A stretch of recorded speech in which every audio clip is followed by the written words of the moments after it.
Hi, Tom Miller, Miller and Company. It just occurred to me before we went on the air recording that I have not ever hosted a mayor on this show yet. Lots of times on the radio, and I'm really glad my first one is Brad Robinson. He's the mayor of Carterville, and he's also a personal friend and a huge resource to me in this program because he picks up the phone. Really, you would be surprised how come on, pick up dudes. When Tom calls, Brad answers. Brad answers, and I gotta love that, right? And he understands that we shoot the breeze, and I learn what's really going on and the costs of some decisions that are being made as well.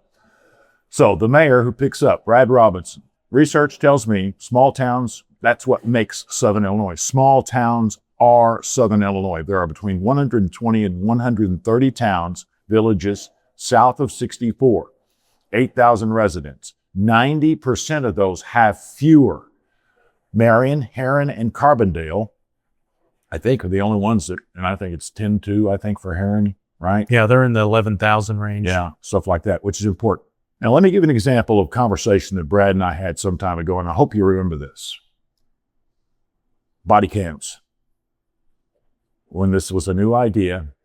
And you know what's interesting? Body cams have really, well, that'll teach the cops. Actually, it's been vice versa. It has. It proves to be significant evidence in cases. It often refutes claims, false claims against police officers, police departments. So there are a great deal of benefits to it for local police departments, but there are certainly challenges as far as financial, logistics, Here's FOIA. the thing. You just don't go out and, and people, this is, and I get it too, it's a flyover thing when you're saying, okay, body cams. Well, I just have to buy some cameras and a computer back at work and put that on, download it every day, and it's done. That's no, and it's all legislated the back end of this that people don't know about. Yeah, the cost of the cameras, and they have to be able to communicate with the in-car camera. So now that an officer wears a body camera, it doesn't mean that the in-car camera can go away. As a matter of fact, they have to be able to communicate and work together, sync together.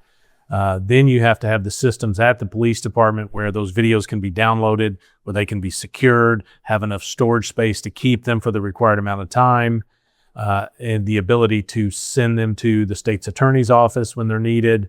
And then you have the whole FOIA aspect where people can request those public records. They have to be redacted per law. Now, I want to stop this a minute because this is one of the things that I find interesting. Brad was also an EMT. I think that opens the door. So, hypothetically, we have a domestic disturbance and the ambulances are called. Well, maybe somebody wants to use that, but you have to then, you've got the camera laws, but you also have HIPAA. Right.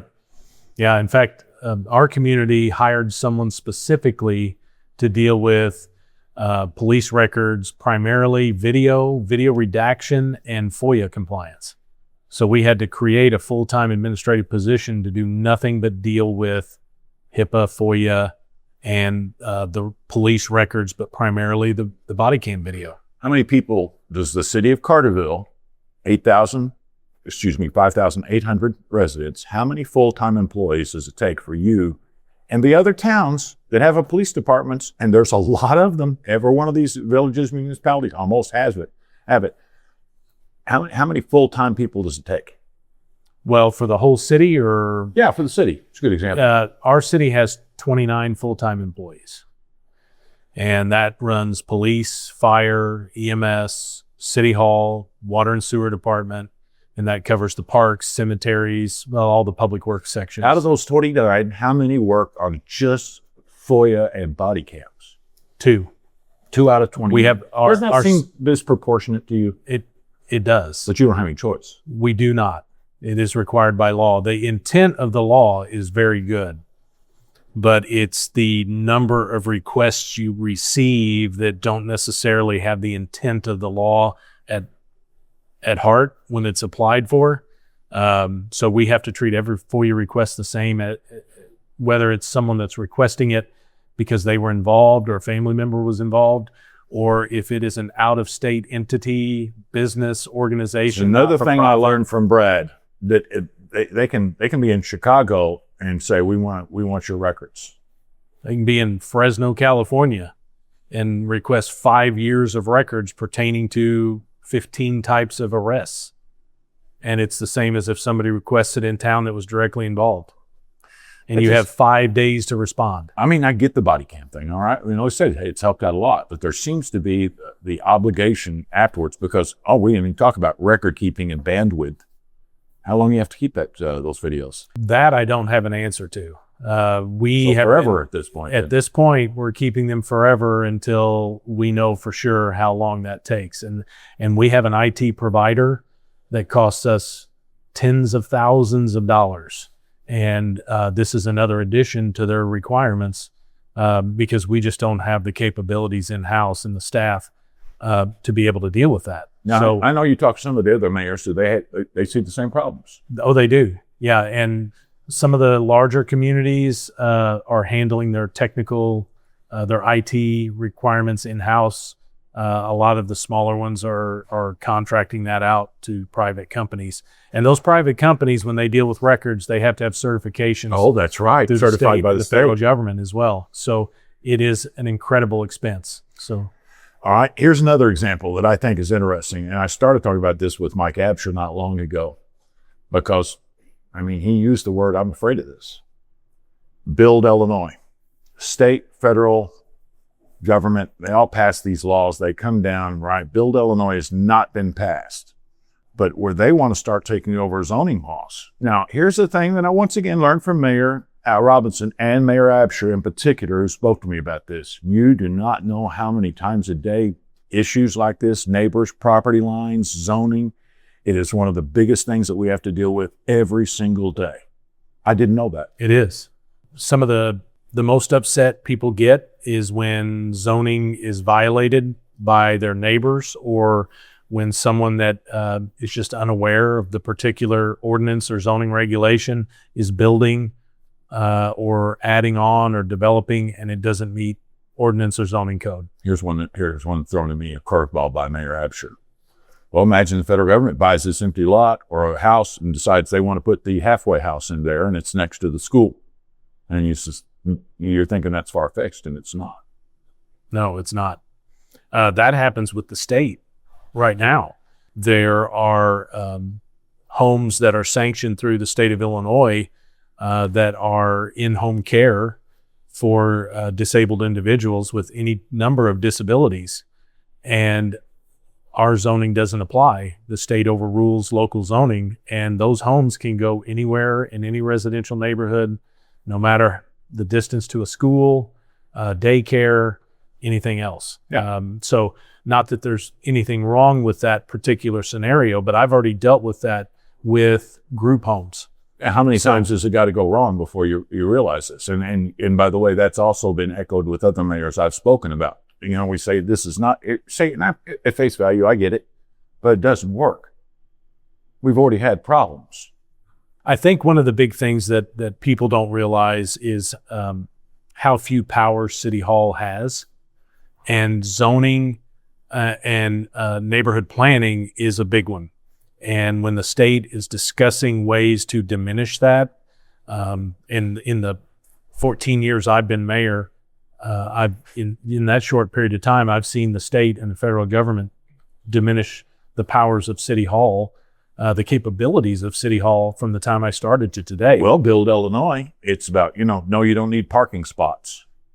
Now, how many times do you get a phone call about, somebody's parking across the sidewalk and I'm trying to get through, right? Yep. And I've got a neighbor not far down the road in a wheelchair. They like to take a, evening stroll. No, because there's a car across, there's no place to park. But that's not the most concerning part to me and the majority of the mayors is because we do have parking requirements, and it's based on square footage of dwellings as well as commercial businesses. But Build Illinois would change all that. It would change it for residential.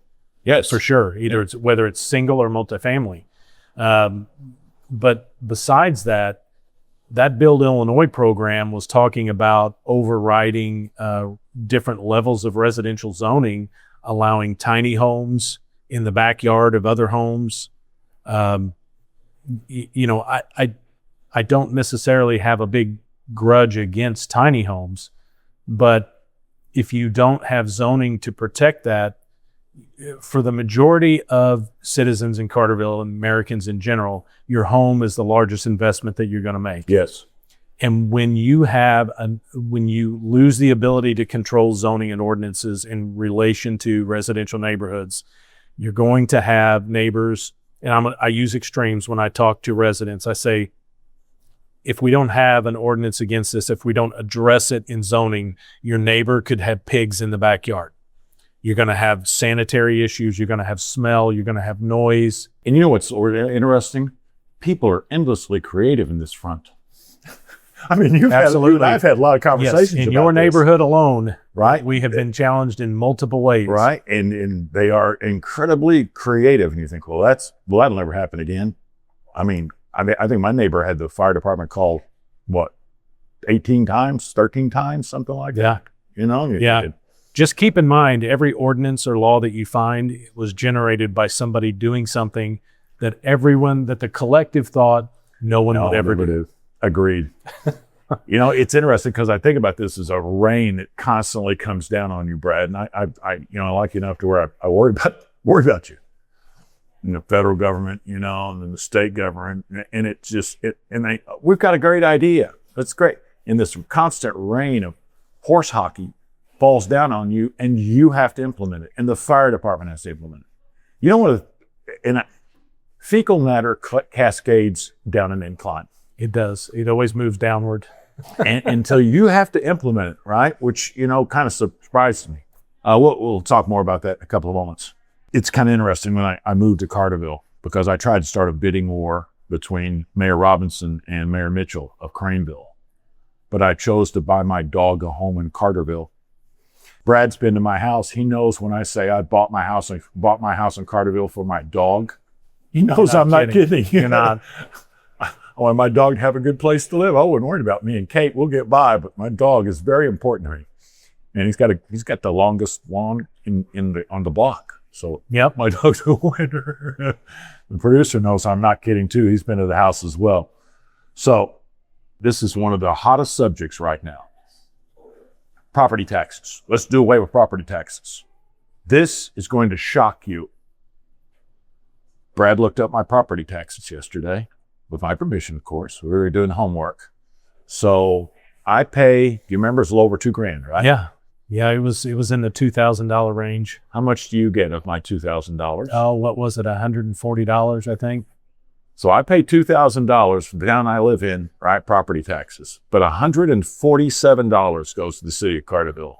That seems ass backward. Yeah, I run into that a lot, and I've spoken to you about it a number of times where you get a phone call if someone's unhappy and they say, for the amount of property taxes I pay, my sidewalk shouldn't have a crack in it, my road shouldn't have a bump or a pothole. And I totally agree. I am a taxpayer here in town as well. I pay property taxes, yeah. And I'm not exempt from water bills or property taxes or sales tax or anything else. Neither is my grandmother or my parents. It's all the same. But when you explain that the city gets about 9% of your residential property tax bill, and I thought it was 6. It's 9. 9%, and we have to divide that amongst everything that we have to provide. All right, let's talk about everything for a minute. All right. I automatically go to police, fire, roads, fire and EMS. We EMS. run paramedic ambulance out of the fire department. Street and alley. I pay for water on another bill. Yeah, water and sewer, we operate a utility and we function off the utility payments. Right. So but what else? That $146 from Tom, what else does it help you pay for? Well, it runs police, fire, EMS, city hall, streets and sidewalks, parks. We don't have a park district. We have 2 parks in the city and we operate both of those. James Street Park and Cannon Park, and cemeteries. We have 5 cemeteries in town. They're all city owned. They're all located in the same general area, and we have to maintain those. It costs us over $80,000 a year to have the cemeteries mowed annually. Wow. It's not enough money, is it? It's not. And we couldn't survive on property tax alone. It's just a small portion of what we use to survive. Okay, LGDF, right? Local government, and people go, initials in their eyes. I get it, right? Local government distributed fund, right? The taxes that are collected in Carterville, sent to Springfield, And every other small town said, and that money sent back. It was 10%. Now it's what, 6.38 or something like that? Yeah, 6.47. I think is Did where they we move it are. up? We inched it up. Oh, they wanted to cut it back. And to they left it the 6.38. same. Yes. They did. They wanted to cut it back after just inching up a little bit. Yeah. So- And that LGDF, the local government distributed fund, back decades ago, the state made a deal with all of the cities and said, we're going to take away your ability to do a local income tax. The state statutes are designed where most municipalities, and there's a home rule, non-home rule component, there's some other factors, but for the most part, a city can tax anything the state can tax. We can't create taxes the city does that the state doesn't allow you to do. But it was getting confusing between counties, cities, villages, townships on local income taxes. So decades ago, the state said, look, we're just going to have a state income tax and each local unit of government will get 10%. You'll get 10% of your portion from your unit of government. And they said, okay, terrific. And over the years, that got whittled down. From 10 to 6. And we've been It was inching below up from 6. It was in Did the it fall 4 below? range in 2012. Oh, I didn't realize that. And That was it's the year worked before you became mayor. and it's worked its way back up to almost 6.5. But that's just one component. Well, see, the LGD, this is I find interesting. You have this constant rain of new laws and implement it and no money to do it. And then the money you get that you collected in your own community, you get less of it. And that rubber meets the road in so many different ways. You've had to manage that since you were mayor in 2013. Well, I've even had discussions with other local mayors of small towns, and they'll tell me, it's really getting tough with insurance costs and with the price of oil increasing, and we're trying to pave, mill and repave a road. And, but every community has similar problems, but we have different revenue streams. It depends on, Or no revenue stream. yeah, it depends on what we have. We survive on that LGDF, our portion of income tax. I was going to wonder if you were going to use that word. I really was. I didn't know the impact of these little cuts because you don't have many retail outlets, and I didn't know how much that affected your community. It's huge. It's, we're not unusual compared to other communities. When we look at equipment, we rarely look at new. We hunt the Midwest for good used equipment, tractors, dump trucks, pickup trucks. We just did a deal with a local dealership where we traded a broken Bobcat skid loader and 2 broke down golf carts and an old tractor for a pickup truck for the street department. So So, like my Uncle Bill. I mean, He was trading down there in Curry Mills. We got. yeah, but it's I'm not alone in that struggle. Right. There's a That's lot. the thing that I want to communities. emphasize today. And that's why Brad is our guest today. Because Brad keeps me, because I love talking to John McPeak over in Harrisburg. And I got my friends down in Golconda and the sheriff and talk about how things work out there, or whether it's Will Stevens. They've got retail. Well, not Golconda, but Harrisburg, Murfreesboro, small towns, but they've got retail outlets. They got a Walmart. I mean, you and I would, I'm not speaking what we would do for a Walmart in town, but It would be a game. It would be a game changer, we'll just have to be happy with Dollar General and hope Yep. that it works out because you've got a new one being built. right? But that I don't know. This whole, preparing for this interview bothered the hell out because I see you in a vice. And every other mayor of the 120, 130 villages, we haven't even got to water yet. And that's coming up in a couple of moments. But there's another subject that I never thought I would see in my hometown. And when I say my hometown, Harrisburg, I was talking to my mother about it. I've seen it here in Carterville, and you've seen it. They've all seen it. Homelessness. I don't know what to do. Other than I'm unhappy about it, but I also find those people to be tedious. It's me being nice. I've run into a couple of individuals and tried to have a conversation with them about the subject. They're not picking up the phone, Brad. They're not talking to me about it. What do you know about homelessness and dealing with it in Southern Illinois and how it's grown since what, 5 years, 10 years, 9 years? Really, since COVID. Yeah. Since COVID, and most of us in life now, I'll say pre and post COVID, it's like a marker. It's It's like 9/11 for 10 years. It was before 9/11 or after 9/11. And that's how, that's how I look at COVID. But post-COVID, our community started to see more and more. If I had to guess, to assign it all to meth. I think the reason why homelessness in general is difficult to solve is because it is not a problem. It is a cascading, a multitude of problems, because the individuals that I'm aware of that are homeless in the Carterville area, we have reached out to them. Some have accepted assistance, others have not. Some we've attempted to get on a path to having a permanent solution. Some stuck with it, others did not. Some will flat out refuse any assistance. So if the problem were as simple as there's not enough roofs over heads, money and minds could fix it. It's more complex than that. Just in this little sliver of the world here that I'm the mayor of, it's difficult because there are many reasons why people are not living solutions. If you don't have a single solution, if you don't have a single cause, you can't find a single solution. That's why it hasn't been fixed yet, in my opinion. It's too complex. It has to be done at the individual level with individual people. And that takes more than just money. It takes people and time and multiple resources to figure out. Is there a plan? I mean, you clearly had one. You went out and contacted everybody. You tried to at least speak to everybody you could find. We have. And so individuals that want help, we try to connect them with resources to provide that, help them with pathways toward obtaining temporary and eventually permanent housing.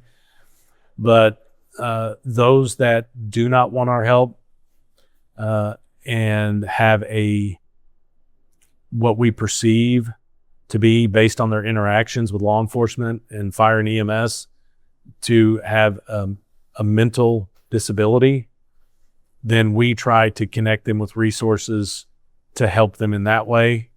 And ultimately, I think there are circumstances where individuals are not capable of taking care of themselves.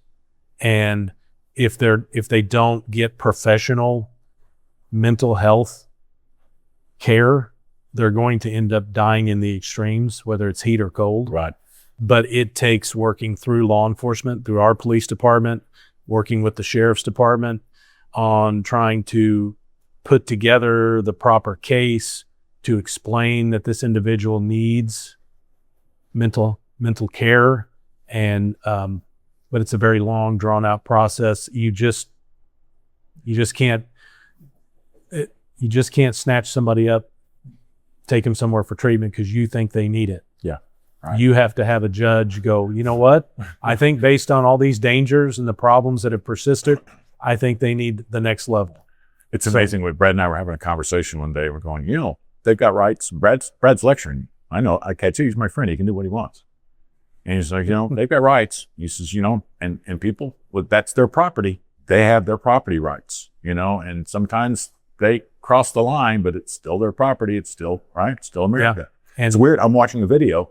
Carbondale has a lot of resources for homelessness, to the point where I've been told that Marion occasionally drops a few people off at Carbondale. I asked how they know that. They said the food wrappers, they buy them a sandwich on the way over. We don't have that restaurant in town.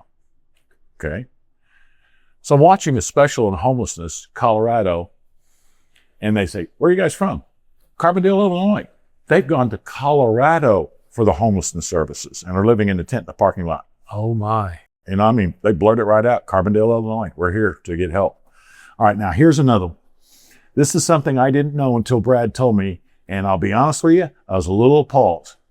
Did you know ambulances are not required? They're not essential services in Illinois? That's correct. As a mayor, I'm statutorily required to provide a dog catcher, but not an ambulance. Right. But not an ambulance. Fire, police. There's a long list of things that that a municipality is required to provide to its citizens, and ambulance is not on the list. And it's shown up by people in other communities losing their ambulance services, or it being questionable, or being so thin that you can't have two emergencies at the same time. True. Yeah, very true. We're very fortunate here in Carterville that we have 3 paramedic level ambulances, and we staff where we can respond 2 at a time. But there are counties in Southern Illinois that listen to your podcast, that did listen to your show before, that you've talked about, that has 1 ambulance for an entire county. Yeah. And I says you have one emergency. Sometimes they have cooperative agreements. Hey, look, I got to go to the far north of the county and they will. I mean, we have a lot of cooperative agreements that go on to keep our nose above water. But it's just above water. We dog paddle a lot over a lot of different issues. So, all right. So the ambulance thing is one of mine. All right. So we talked about property taxes. Just a quick question. I hope it's in rude, Brad. Because we do pay property taxes money coming in. Does your town run on Motomart's taxes and revenue taxes? This Motomart, your gas station on 13, right? Does it run your town monetarily? It's one of the 3 or 4 biggest players. Yeah. We have 2 gas stations in town, Motomart and Huck's, and you have sales tax revenue from what they sell inside the gas station as a convenience store. But then we also have the 1 cent per gallon sales tax that we get off of the state sales tax. And then we also have a local gas tax. So I'll try to break that down for you. The city has a local city sales tax. It's 1.5%. So that's added on top of the state's 6.25. But every municipality also gets 1% of the city's sales tax, or I'm sorry, of the state's sales tax. So out of their 6.25, we get 1%. So we'll get 1% of what's sold at the gas stations. And then we also get 1.5% on what's sold inside the convenience store, as long as it's not labeled as food. And then we have a 2 cent per gallon gas tax, because our local 1.5% does not apply to fuel, but we can put a per gallon tax. So we have 2 cents per gallon local. So we do generate from 2 different venues local revenue from gas stations. It keeps you going. It does. Right. The LGDF, the money from your retail. We're in a new place, which we love new places, right? It's a Velvet Moon Cafe in downtown Carterville. And and being a Cartervillian, every time I see something open downtown, I'm like, oh, cool. We have ice cream now. Do we need to dress up in clown outfits down by Route 13 going open for business? Bring your business here. Come on. And well, because if I thought it worked, I would already have a clown. How's that? How much does that pay? Because see, this vice that I see is a vice that other people see in different respects, depending on your town. You got Carbondale over there. You got Marion over there. They got retailers. Why would we go to Carterville? We got the big towns. Does that put you in another kind of retail vice, or a vice vice vacuum? Yeah, it's one of the biggest assets of the city of Carterville is its proximity to Marion, Heron, and Carbondale. It's one of the reasons our biggest here too. And it's one of our biggest assets, and it's our largest liability as far as revenue. Big call the bedroom community bother you? The retailers that are here, we work very hard to support them through economic development opportunities, either through the county's enterprise zone, through our local TIF districts, and constantly working with our Chamber of Commerce to try to support them as much as we can when they're here. We also try to recruit. But big box stores, big chains, they want to be near population centers, and they want to be near their competitors, which I didn't understand initially until they explained it to me. They want to be within hundreds of feet, 30-second drive. They want to be close enough where if that place looks too busy, let's go here. I met a guy. That place looks like it's closed, I want to go there. I met a guy down in Jackson, Tennessee, and his entire franchise built on him. He wore bib overalls and hat turned off sideways. Come on down, say Bob Joe's Barbecue. Get you a burger. right? That was his whole shtick, right? And so what was his business plan? You ever seen, remember those photo booths, right? Where you drive both sides? That was a restaurant. And he says, I want it right next door to McDonald's. That's my business plan. So you're right. And, if they're spending money, they say, oh, look at that line. Come on here. We're going to try it through. It's going to be really good, right? That was his whole, made a mint doing it. So any of the chains that I've communicated with in my entire 10 years mayor, they have all been very nice, but they've all explained, whether it's the parent corporation or a franchisee, they want to be close to their competition, and they feel 6 miles away. We're 6 miles from Marion, 6 miles from Cardinville, if you're standing out of Route 13 in Division, and they want to be closer than 6 miles to their competitors. Yeah. So it's been a challenge. All right. I kind of move this towards the back because this is shocking. I'm shocked. I think we're going to have to talk about before COVID and after COVID again here in just a minute.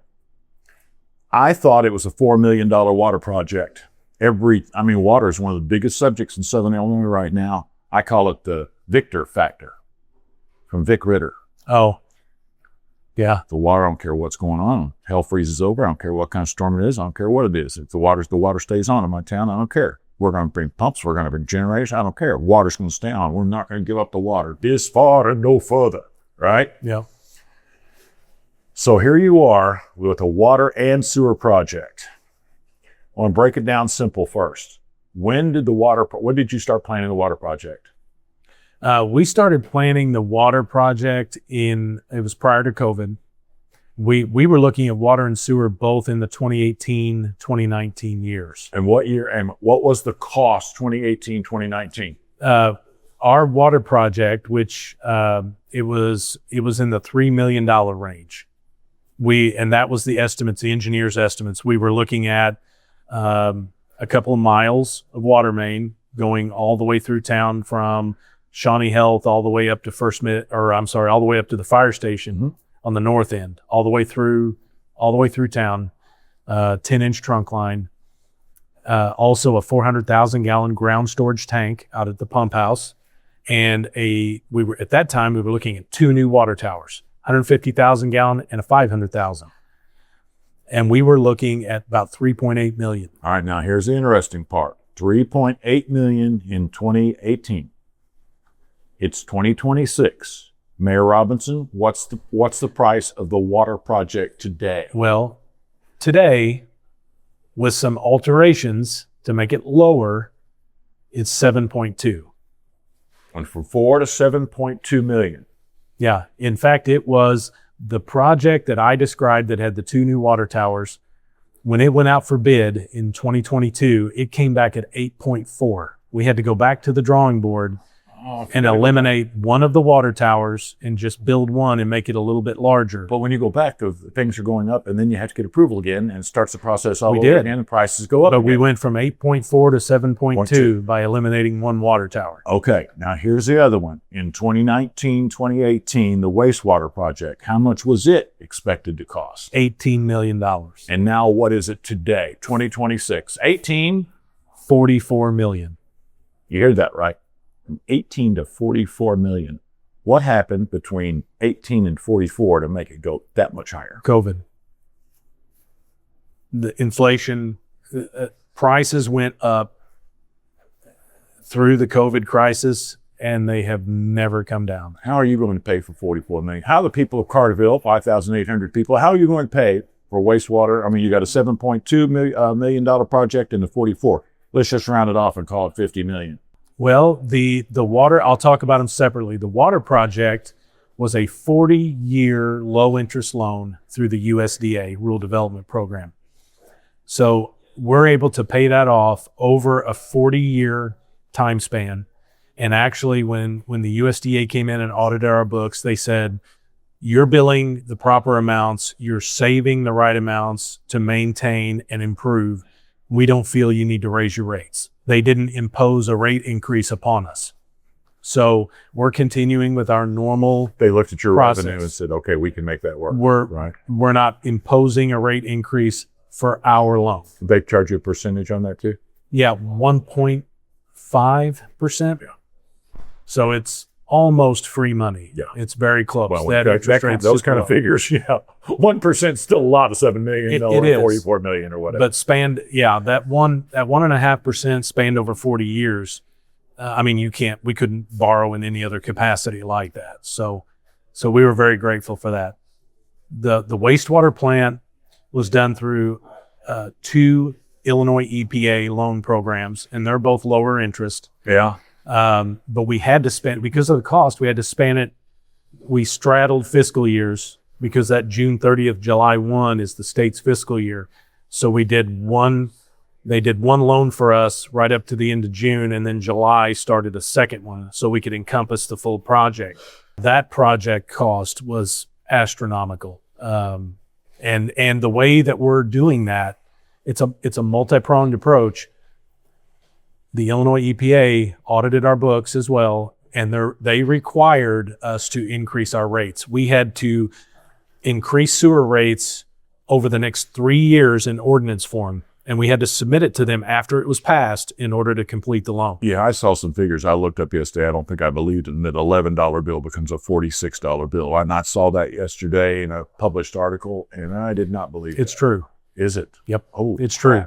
So over the next 3 my years, dog doesn't get to drink water anymore. Well, over the next 3 years, yeah, it's. Oh, so that's all 3 included in one. Oh, I Yes. see now, because you've got it in 3 tranches, so that it's Right. not a huge shock to the system. The bill in August, the first year just started. So the bill in August will reflect the base rate going from 11 to 22. How many other communities do you know of across Southern Illinois that are working on projects like this and worried about water? I know you know, the IML, I didn't get a chance to talk to Brad Cole prior to this interview, but I wonder how much, because I know towns are having problems keeping the water on. I got friends who work at these water districts and going, we didn't have any water for 17 hours. Yikes. Yeah. It's communities of similar age to Carterville Yes. are experiencing the same thing. Right. And that's a lot of old Southern Illinois coal towns. It is. It's not just the age of the water lines. We're dealing with that. We're adding new water lines. We got a grant back in 2018 from the state of Illinois where we replaced a lot of the water main over in Ward 1, one of the oldest parts of town. I used to hang out with your water guys. We'd have cocktails in the afternoon. That's where I learned a lot about water department and how what goes on. And I said, well, that one, it's made out of clay. I think it's been there for 110 years. And I'm like, well, wow. Yeah. Out of sight, out of mind, right? Yes. There are communities. Well, in fact, I think when Mayor Stevens was first elected, they still had one wooden water line left in town. I think He told me about it. Yeah. So there were still some wooden water lines in town as soon as 15 years ago. Well, when I met with the people planning for the eventuality of an earthquake, they brought that up to me quite a bit. They're already old. They're holding on. What happens to these towns? Where does the water come from? And then they came and did a survey of the grocery stores in each town and how much water would be available to the residents if the water lines broke. The report was so bad, they didn't release it. I got a chance to take a glance at it, but they're going, we're not releasing this because everybody will freak out. Yeah. The phrase that you used just a few minutes ago, out of sight, out of mind, it not only does that affect the citizens, but the leadership in the communities too. If the line's not breaking and it's not causing a problem, you tend to forget about it. And that's happened not just in Carterville, in all of Southern Illinois. So we're working very hard, seeking out grant options, financing options, and we're moving forward with replacing bad parts throughout different parts of town. Why would you? Once again, it comes back to the fact you're a friend, and I like you. I want to see you succeed, and I love my town. I love small town USA. I don't want to live in a big town. I like my neighbors, most of them, right? Yeah. But that's just life. Why in the hell do you do this to yourself, my friend? I mean, you can see your trajectory. I've known you for a long time. City building code inspector. You were a firefighter. You were an EMT. I mean, I've driven by, when there's spotlights and there's a big muddy hole and some guys are down in there digging. You're standing there at the edge going, they're calling again, right? I mean, why good do you do yourself? Because I have a distinct feeling it's not the money. It's not. It's not certainly not the money. I don't think there's any mayors in Southern Illinois that are in it for the money, because it's just not there. It's really a passion. It's if I'm not here doing it, there's only two options: to find someone else that cares enough about the community to keep pushing it forward, or have someone come in where this is a stepping stone to another office, and then things slide for a term. Yeah. I've seen it happen many, many times. And so you have the same gene I have. Other people can worry about it, but they won't worry about it as good as I do.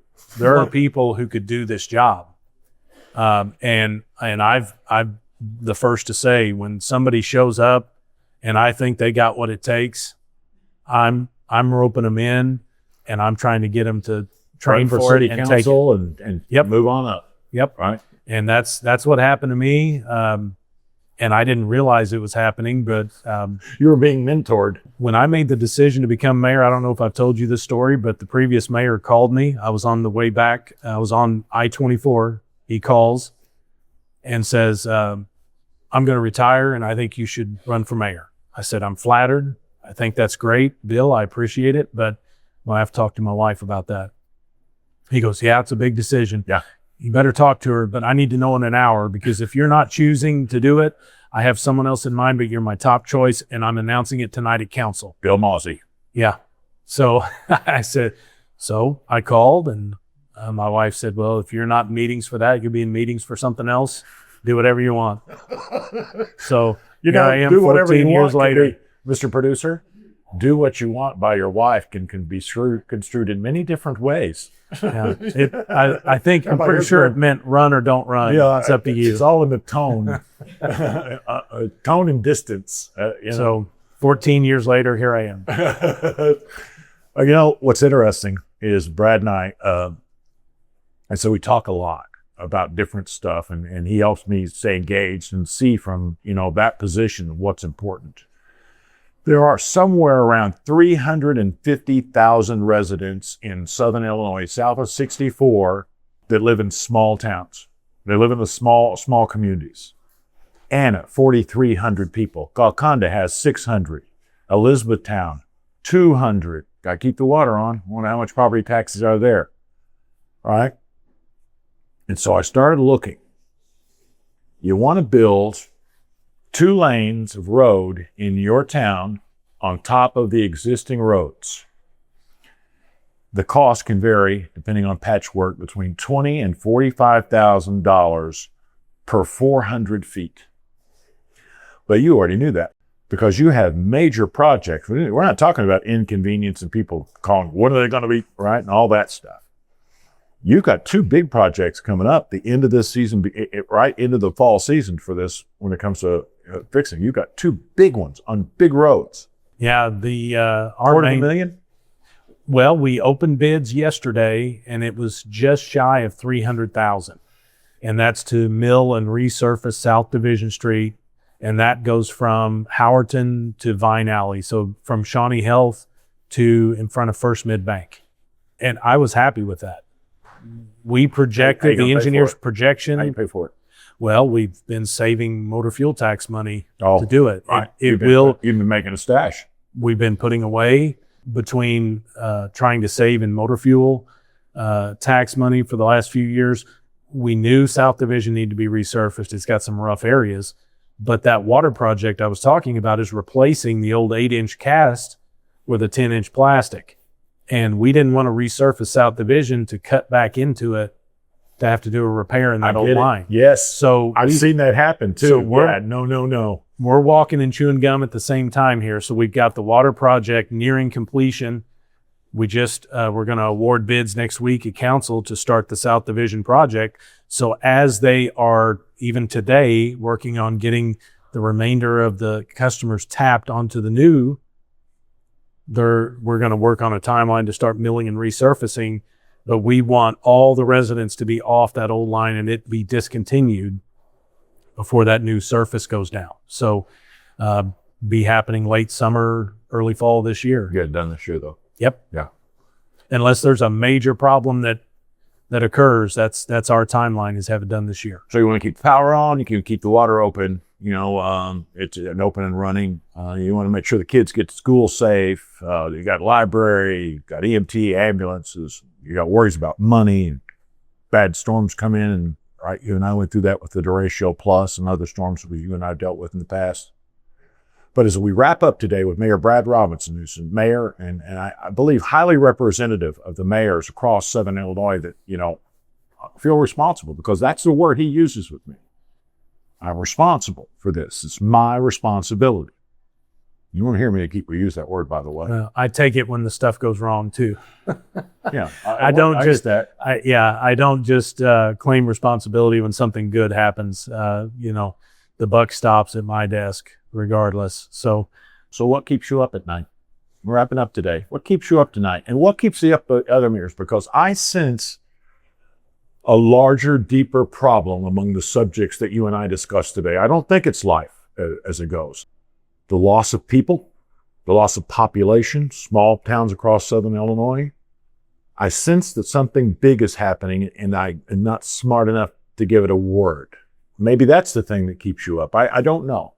Well, there's a few different things. The water issue, I've had a lot of sleepless nights over it because we're making great strides, but there are so many miles of water line in the ground and you can't replace it all at once. You can't afford to replace it at once, and just logistically manpower to do it all at once. Well, the contract for our water line that goes through town, down South Division, that contract was awarded in 24 and it's going to finish in the fall of 26.